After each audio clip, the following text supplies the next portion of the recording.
Hello viewer, स्वागत है आपका मेरे YouTube channel study with doctor Pawan Oberoi पर। मैं doctor Pawan Oberoi, Bhagwati college Meerut. Viewers, आज इस वीडियो में मैं आपसे देखिए दो तरीके से क्वेश्चन डिस्कस करूंगा।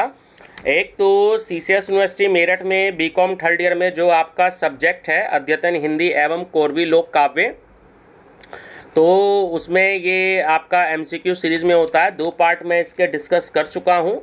और जो स्टूडेंट फर्स्ट टाइम देख रहे हैं मेरा चैनल, तो study with doctor Pawan Oberoi channel को सब्सक्राइब कर लीजिएगा, लाइक और शेयर भी करते रहिएगा अपने फ्रेंड सर्कल में। और 2 जुलाई से आपके एग्ज़ाम्स जो हैं वो स्टार्ट होंगे, ठीक है। तो जैसे ही डेट शीट आएगी मैं आपसे उसको डिस्कस करूँगा, आपको मैं एक वीडियो अलग से बना करके भेजूँगा। दूसरा, ये क्वेश्चंस अगर आप बीएड एंट्रेंस की तैयारी कर रहे हैं, TGT PGT की भी तैयारी कर रहे हैं, तो उसके लिए भी ये क्वेश्चंस आपके लिए हेल्पफुल रहेंगे। तो उसके एक अलग से प्लेलिस्ट भी है बीएड के लिए, तो वो मैंने बना रखी है। तो उसमें तो बहुत सारे क्वेश्चंस मिलेंगे आपको, ठीक है। तो इसमें जो है ये जो प्लेलिस्ट है आपके अद्यतन हिंदी के नाम से, तो ये CCS यूनिवर्सिटी मेरठ के हिसाब से मिलेंगे। जो मैं प्रीवियस ईयर के क्वेश्चन पेपर जो है आपको सॉल्व करवा रहा हूँ 2016 से 2020 के, जो मेन पेपर में और बैक पेपर में आए हुए हैं। 2 या 2 से जो ज़्यादा बार आए हुए हैं, तो वही क्वेश्चन इसमें शामिल किए गए हैं क्वेश्चन बैंक में। तो आप बहुत अच्छे से याद कर लीजिएगा, इस 700 से ज़्यादा क्वेश्चन से आपको बहुत ही हेल्प करेंगे, ठीक है। सीक्वेंस में मत जाइएगा, सीक्वेंस चेंज कर दिया गया है। पहले 2016, फिर 17, फिर 18, फिर 19, फिर 20, उसमें भी 20 भी, उसमें भी मेन पेपर है और बैक पेपर है, ठीक है। और ऐसे क्वेश्चन आपको बीएड एंट्रेंस में हेल्प रहे देंगे, TGT PGT में भी हेल्प देंगे, ठीक है व्यूअर्स। चलिए डिस्कस करते हैं पार्ट नंबर 3। तो मैचिंग वाला क्वेश्चन है, ऐसे भी क्वेश्चंस आ जाते हैं। तो इनकी जो रचनाएं हैं उनके कवि के साथ आपको मैचिंग करनी है, ठीक है। तो ऑप्शन नंबर बी करेक्ट है इसमें। जैसे कि जो आपका सतरंगे पंखों वाली, तो वो है कवि नागार्जुन। उसके बाद है चुका भी नहीं हूँ, तो वो है शमशेर बहादुर जी की। उसके बाद आपकी सी है खुशबू के शिलालेख, तो वो है भवानी प्रसाद जी की।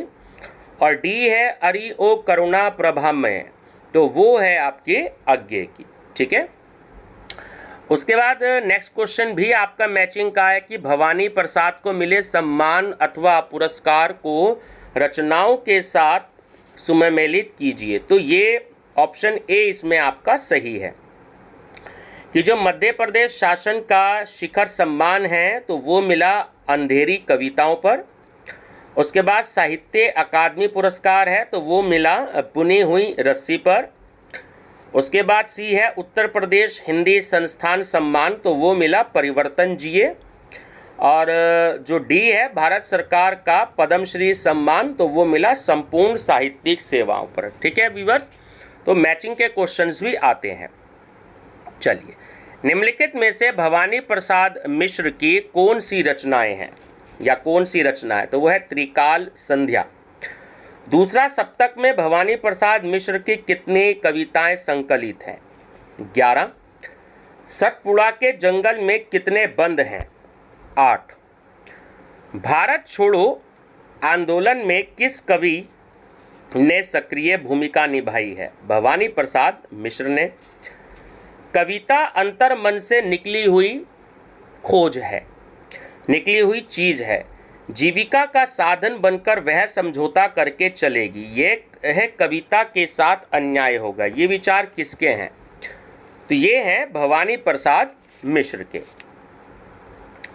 ये कमल के फूल लेकिन मानसर के हैं, ठीक है। इन पंक्तियों में मानसर किसका प्रतीक है? तो वो है अंतःकरण का।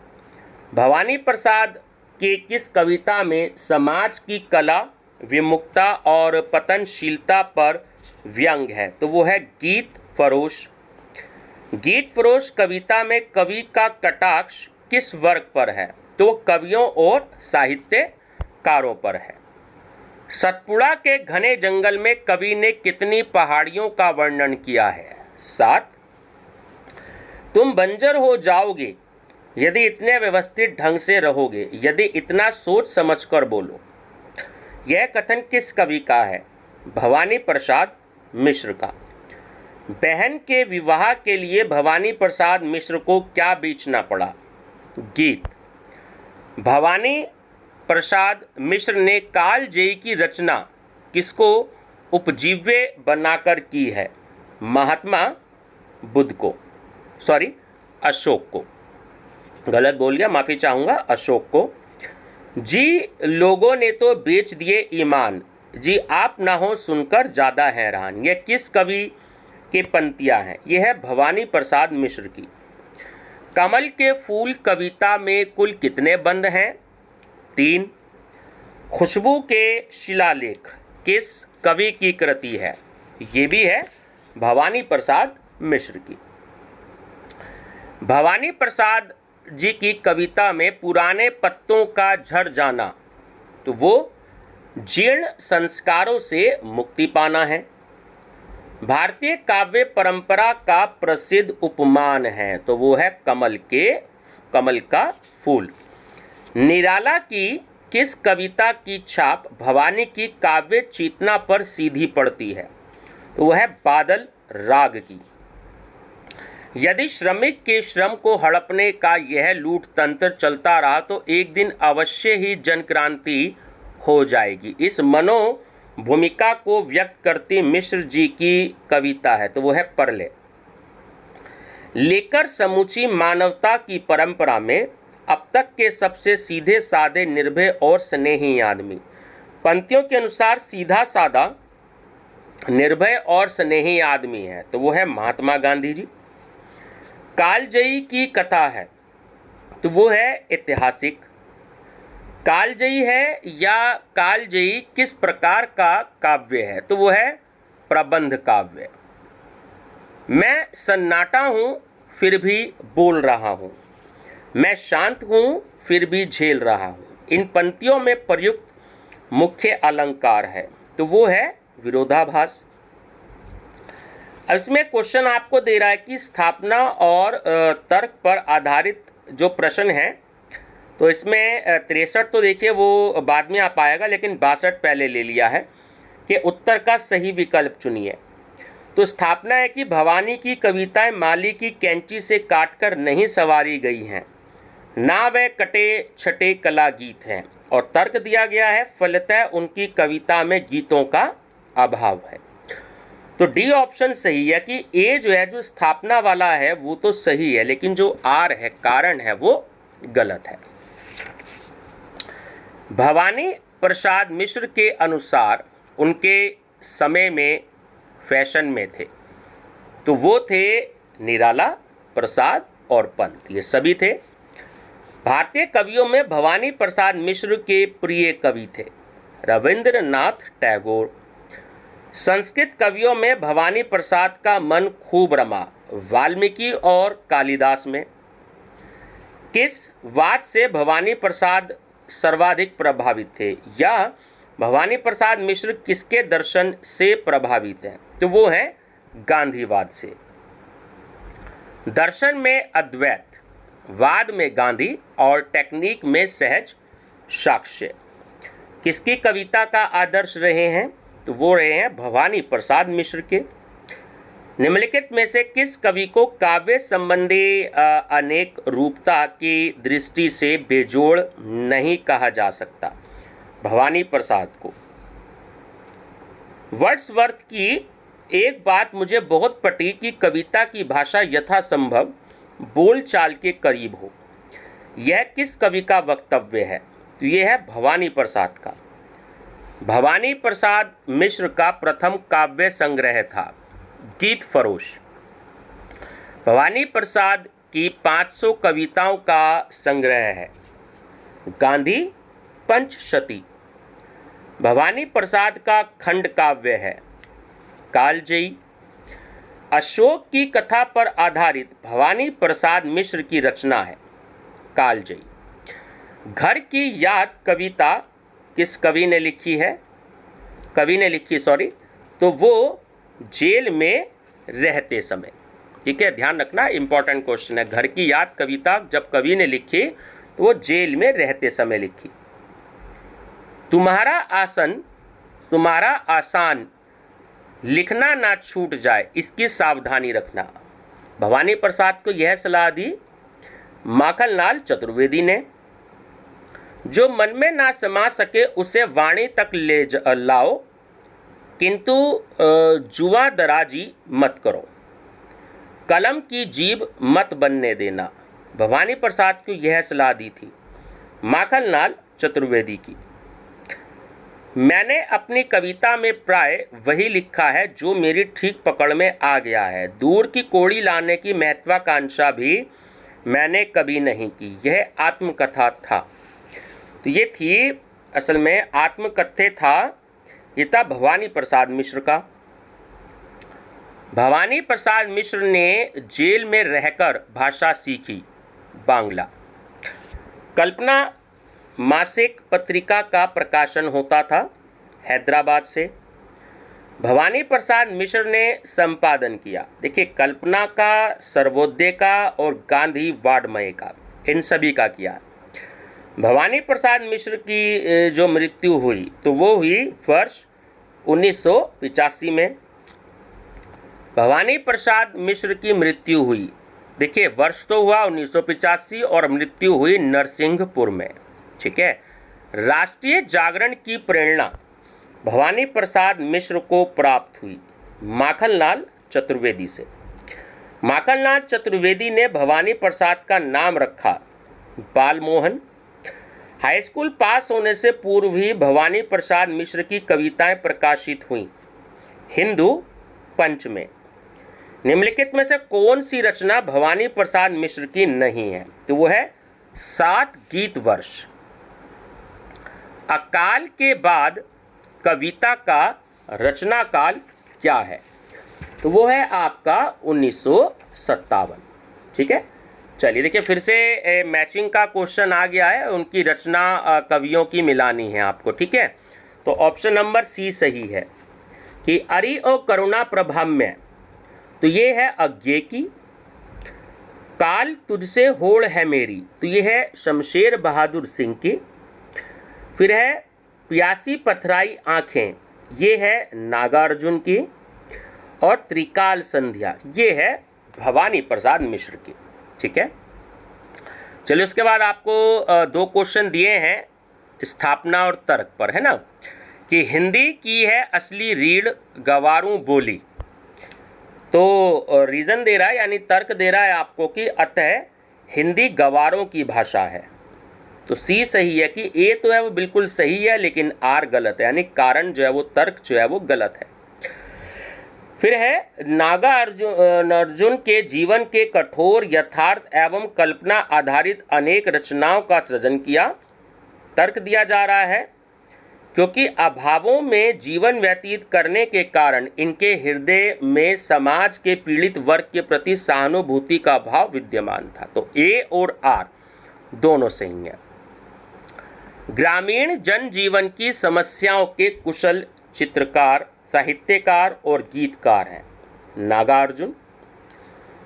तुंग हिमालय के कंधे पर छोटी बड़ी कई झीलें हैं। उनके श्यामल नील सलिल में समतल देशों से आकर हंसों को तिरते देखा है। उपयुक्त पंक्तियां किस कविता से उद्धृत है? तो वो है बादलों को घिरते देखा है। कवि कल्पित क्या था? तो था वह महामेघ जिसे कालिदास ने दूत बनाया था। महामेघ को झंझानील से गरज गरज भिड़ते देखा है में अलंकार है। तो वो है मानवीकरण। अकाल और उसके बाद कविता में किस अकाल का वर्णन है? तो वो है बिहार का अकाल। कई दिनों तक चूल्हा रोया में चूल्हा रोया का प्रतीतार्थ है। तो वो है चूल्हा नहीं जला। कई दिनों तक चूहों की भी हालत रही शिकस्त, क्योंकि घरों में खाने के लिए एक दाना भी नहीं था। कई दिनों के बाद घर में दाने दाने पर आंगन में चूल्हा जल उठा। उनके श्यामल नील सलिल में अलंकार है। तो वो है अनुप्रास अलंकार। तिक्त मधुर बिस तंतु खोजते पंक्ति में बिस तंतु का अर्थ है। तो वह है कमलनाल में स्थित तंतु। कवि नागार्जुन ने सिंदूर तिलकित भाल कविता में किसे संबोधित किया है? पत्नी को। एक प्रवासी के कष्ट को नागार्जुन ने अपनी कविता में अभिव्यक्त किया है, वो है सिंदूर तिलकित भाल। सिंदूर तिलकित भाल कविता में कवि को किसका भाल याद आता है? पत्नी का। सिंदूर तिलकित भाल में कवि पत्नी के साथ साथ याद करता है, तो देखिए वो मिथिला की प्रकृति को भी याद करता है और मिथिला के लोगों को भी याद करता है ना। तो डी ऑप्शन सही है। हो गया हूं मैं नहीं पाषाण पंक्ति में पाषाण का अभिप्राय है, तो वो है संवेदन शून्य। तभी तो तुम याद आती प्राण में प्राण है, तो वो है कवि प्रिया यानी पत्नी। निम्नलिखित में से नागार्जुन की कौन सी कविता आपके पाठ्यक्रम में सम्मिलित नहीं है? तो वो है यह दंतोरित मुस्कान। अपनी किस कविता में नागार्जुन ने संस्कृत काव्यों में वर्णित हिमालय की अपनी आंखों देखे हिमालय से तुलना की है? तो वो है बादलों को घिरते देखा है। नागार्जुन की कौन सी कविता उनकी तिब्बत यात्रा की देन है? तो वो भी है बादलों को घिरते देखा है। कवि नागार्जुन को सिंदूर तिलकित भाल में अपने गांव की कौन कौन सी चीजें याद आती हैं? तो लीचियां, आम, धान, कमल और कुमुदनी, ताल मखान, ये सभी याद आती हैं। चलिए, किसकी रचना संयुक्त निकाय का अनुवाद पढ़कर नागार्जुन में पाली पढ़ने की इच्छा जागृत हुई? तो वो हुई राहुल साकृत्यानन की। मैथिली भाषा की रचना नहीं है? चंदना। निम्नलिखित में नागार्जुन की मैथिली में रचित कविता कौन सी नहीं है? तालाब की मछलियां। निम्नलिखित में नागार्जुन की कौन सी रचना मैथिली की है? तो वो है पत्रहीन नग्न गाछ। नागार्जुन का प्रसिद्ध खंड काव्य है, तो वो है भस्मांकुर। पुरानी जूतियों का कोरस के रचना विधा है, वो है काव्य। अन्नहीनम की रचना विधा है निबंध। नागार्जुन की बाल साहित्य की रचना है, तो कथा मंजरी, मर्यादा पुरुषोत्तम और विद्यापति की कहानियां। तो ऑप्शन डी सही है ये सभी। छंद शैली काव्य रूपों के प्रयोग में नागार्जुन की समता की जाती है, तो वो निराला से की जाती है। 20वीं सदी अतिवादों की सदी है और नागार्जुन का व्यक्तित्व 20वीं सदी की तमाम महत्वपूर्ण घटनाओं से निर्मित हुआ था, ये कथन है। तो ये हाब्सबाम का। नागार्जुन ने कविताओं के जरिए कई लड़ाइयाँ लड़ी। वे एक कवि के रूप में ही महत्वपूर्ण नहीं हैं, अपितु नए भारत के निर्माता के रूप में दिखाई देते हैं, यह विचार है। तो यह है आलोक धनवा का। भस्मांकुर किस प्रकार का काव्य संग्रह है? तो वह एक खंड काव्य। युगधारा किसका काव्य संकलन है? नागार्जुन का। नागार्जुन ने किस धर्म में दीक्षित होकर नागार्जुन नाम रखा, या नागार्जुन ने किस धर्म की दीक्षा ली थी? बौद्ध धर्म की। कई दिनों तक चूल्हा रोया, चक्की रही उदास, कई दिनों तक कानी कुतिया सोई उसके पास। किस कवि की पंक्तियां हैं? अकाल और उसके बाद। घर को आदम का तबेला कहने वाला कवि है नागार्जुन। नागार्जुन ने पत्रहीन नग्न गाछ किस भाषा में लिखा, या नागार्जुन की पत्रहीन नग्न गाछ किस बोली की रचना है? मैथिली। गीत गोविंद किसकी अनुवाद कृति है? तो वो है नागार्जुन की, है ना। और अगर ये पूछा जाए कि गीत गोविंद के रचयिता कौन है, तो वो है जयदेव, ध्यान रखिएगा। निम्नलिखित में से किस कवि को ज्ञानपीठ पुरस्कार प्राप्त नहीं हुआ? बाबा नागार्जुन को। राहुल साकृत्यानन का लघु संस्करण नागार्जुन को क्यों माना जा सकता है? तो विविध भाषा ज्ञान और यायावरी और अध्ययन का विकास। तो सही आंसर है ऑप्शन डी ये सभी। नागार्जुन ने व्यंग्यात्मक शैली का प्रयोग किन कविताओं में किया है? तो वो है राजनैतिक कविताओं में। अकाल और उसके बाद कवि में कवि का क्या उद्देश्य है? कविता में कवि का क्या उद्देश्य है? तो वह है जनता की दयनीय आर्थिक दशा का चित्रण। हिंदी साहित्य में बाबा के नाम से पहचाने जाते हैं, तो वो है नागार्जुन। नागार्जुन का जन्म हुआ था, तो वो हुआ था सन 1911 में। नागार्जुन का जन्म बिहार के किस जिले में हुआ था, या नागार्जुन का जन्म कहाँ हुआ? तो वो दरभंगा जिले के तरूनी गांव में। नागार्जुन का बचपन का क्या नाम था? तो वो था वैद्यनाथ मिश्र। बाबा नागार्जुन ने बौद्ध धर्म की शिक्षा कहाँ ली थी? श्रीलंका में। बाबा नागार्जुन की मृत्यु हुई सन 1998 में। नागार्जुन को साहित्य अकादमी पुरस्कार कब प्राप्त हुआ? 1969 में।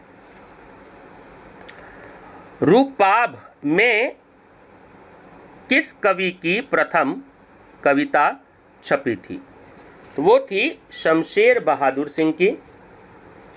एक पीली शाम के रचयिता का नाम बताइए। तो वो है शमशेर बहादुर सिंह। एक पीली शाम कविता के संदर्भ में क्या सत्य नहीं है? वो है जन्मभूमि की स्मृति। शमशेर बहादुर सिंह का बचपन का नाम था, तो वो था कुलदीप सिंह। चमन खिलता था, वह खिलता था और वह खिलना कैसा था? इस पंक्ति का अगला बंद क्या है? तो वो है 2 नंबर का ऑप्शन बी, कि जैसे हर कली से दर्द का याराना हो जाए। ठीक है, चलिए अब ये क्वेश्चन है आपका स्थापना और तर्क पे, कि गरीब उधर थे, हम उठ गए दुनिया से अच्छा है, हमारे नाम से रोशन अगर वीराना हो जाए। गरीबों का दुनिया से उठ जाना ही अच्छा है, क्योंकि उनके नाम से यह जगमगाती दुनिया वीरानी हो जाती है। तो ए तो ठीक है आपका, लेकिन आर गलत है। मतलब स्थापना तो ठीक है आपकी, लेकिन तर्क जो है वो गलत है। एक पीली शाम कविता में कौन सा रस है? तो वो है करुण रस। शमशेर जितने हिंदी के हैं उतने ही उर्दू के, यह कथन किस आलोचक का है? तो वो है डॉक्टर नामवर सिंह का। शमशेर के अनुसार सुख का भविष्य वर्तमान है, तो वो है शांति की आंखों में। हमारी पूजा के फूल हैं, तो वो है शांति की आंखें। शांति की आंखें क्या नहीं है? वो है निर्भयता का प्रमाण पत्र। शांति की आंखों को देख पाना ही किसको देख और समझ पाना है? तो वो है अपने आप को। गजानन मुक्ति बोध के रचयिता हैं शमशेर बहादुर सिंह। गजानन माधव मुक्ति बोध के प्रथम काव्य पुस्तक चांद का मुंह टेढ़ा की भूमिका लिखी थी, वो लिखी थी शमशेर बहादुर सिंह ने। शमशेर बहादुर सिंह ने चांद का मुंह टेढ़ा है की भूमिका किस नाम से लिखी थी? वो है एक विलक्षण प्रतिभा। गजानन मुक्तिबोध कविता की रचना किन विचारों का अंश है? तो वो है चांद का मुंह टेढ़ा है की भूमिका से उपजे विचारों का। गजानन मुक्तिबोध शमशेर के किस काव्य संग्रह में संकलित रचना है? तो वो है चुका भी हूं नहीं मैं। सूर्य उदय के समय किसका जादू टूटता है? उषा का। कौन सी कविता शमशेर बहादुर सिंह की नहीं है? तो वो है अकाल के बाद। लौट आ ओ फूल की पंखुड़ी, फिर फूल में लग जा, चूमता है धूल का फूल कोई हाय, प्रस्तुत काव्य पंक्तियों का अर्थ है? तो वो है वर्तमान की सकारात्मक स्वीकृति। लौट आ ओ धार कविता में कवि किससे टूटने के लिए मना करता है? सांझ के पत्थर से। एक पीली शाम है तो वह है पतझर का जरा अटका हुआ पत्ता। संपूर्ण उषा कविता में अलंकार है, तो वह है संदेह। लोट आ ओ धार कविता में नदी की धार प्रतीक है, तो वह है जीवन मूल्यों की। फूल की पंखुड़ी प्रतीक है, तो देखिए वो स्नेह, संवेदना की, दया, करुणा की और सहानुभूति की, इन सभी भावनाओं की है। लोट आ ओ धार में फूल प्रतीक है, तो वह है सुकोमल भावनाओं से युक्त व्यक्ति का। पतझर का जरा अटका हुआ पत्ता प्रतीक है, तो वह है जीवन रस से हीन व्यक्ति का। एक पीली शाम में स्मरण है प्रियतमा का। वे ना अज्ञे की तरह के प्रति कला के प्रति सचेत हैं और ना मुक्ति बोध की तरह प्रतिबद्ध। सही अर्थ में वे कवियों के कवि हैं। उपयुक्त कथन किस कवि के संदर्भ में है? शमशेर बहादुर के। शमशेर मूड्स के कवि हैं, किसी विजन के नहीं। किस कवि का कथन है? मलयज का। विश्व शांति पर लिखी गई शमशेर की एक श्रेष्ठ कविता कौन सी है? तो वो है अमन का राग। जमाने भर का कोई इस कदर अपना ना हो जाए कि अपनी जिंदगी खुद आपको बेगाना हो जाए। पंक्तियां शमशेर बहादुर सिंह ने किसको समर्पित की हैं? या जमाने भर का कोई इस कदर अपना ना हो जाए कि अपनी जिंदगी खुद आपको बेगाना हो जाए। प्रस्तुत गजल का काफिया किस कवि की मृत्यु के संदर्भ में लिखा है? तो वो है मुक्तिबोध की। अमन का राग में स्वर्गीय महल संबंधित है, वो है पेकिंग से। युगीन परिस्थितियों की तीव्र और मार्मिक अभिव्यक्ति के लिए शमशेर ने प्रयोग किया है, वो पुराख्यान तत्वों का। प्रहलाद व हिरण्याकश्यप में पौराणिक आख्यान का उल्लेख मिलता है, वो अमन का राग में। शमशेर का काव्य किस हिंदी कवि से अनुप्राणित है? वो है निराला से। आलोचकों ने शमशेर को कहा है, तो कवियों का कवि भी, गुलाबों का कवि भी और शुद्ध सौंदर्य का कवि भी, तो ये सभी कहा है। शमशेर बहादुर सिंह का जन्म हुआ, तो वो हुआ 13 जनवरी सन 1911 को। शमशेर बहादुर सिंह का जन्म कहाँ हुआ था? मुजफ्फरनगर में। निम्नलिखित में किस कवि का संबंध मुजफ्फरनगर के एलम ग्राम से है? शमशेर बहादुर का। शमशेर बहादुर सिंह के पिता का नाम है, तो वह चौधरी तारीफ सिंह। किस पत्रिका के संपादन में शमशेर बहादुर सिंह ने सहयोग दिया? तो कहानी के और नया साहित्य के और माया के, इन सभी के दिया। शमशेर किस सप्तक के कवि थे? दूसरा सप्तक के। शमशेर बहादुर सिंह का देहावसान हुआ तो सन 1993 में। निम्नलिखित में से किस कविता में कवि शमशेर बीते हुए सुखद समय से लौटने का आग्रह करते हैं? लोट आ ओ धार। किस कवि को मैथिली शरण गुप्त पुरस्कार से सम्मानित किया गया? शमशेर बहादुर सिंह को। मुक्ति बोध की मृत्यु पर गजल किसकी रचना है? तो वो है शमशेर बहादुर सिंह की। तो ये व्यूवर्स आपके तकरीबन 140 से ज़्यादा मैंने क्वेश्चंस दिए हैं इसके पार्ट 3 में, ठीक है व्यूवर्स। तो ये काफ़ी सारे क्वेश्चन अभी मैं आपको और दूंगा, तो जो है इसके 5-6 पार्ट बनेंगे, ठीक है। तो वीडियो पसंद आया तो आप लाइक शेयर सब्सक्राइब जरूर कर लीजिएगा। देखिए आप लोग देखते जरूर हैं बट सब्सक्राइब नहीं करते हैं। सब्सक्राइब कर लेंगे तो आपको बेनिफिट मिलेगा, क्योंकि मेरी प्लेलिस्ट में अब तक जो है 75,000 से ज़्यादा MCQs मैं पिछले 8 महीने में दे चुका हूँ। तो आपके BEd एंट्रेंस, TGT, PGT और आप किसी भी यूनिवर्सिटी में अगर MCQs दे रहे हैं तो उसमें आपको बेनिफिट मिलेगा, क्योंकि इसमें CCS यूनिवर्सिटी मेरिट के हिसाब से मैं दे रहा हूं, तो ये कोर्स बहुत सारी यूनिवर्सिटी में है BA हिंदी में, ठीक है व्यूवर्स।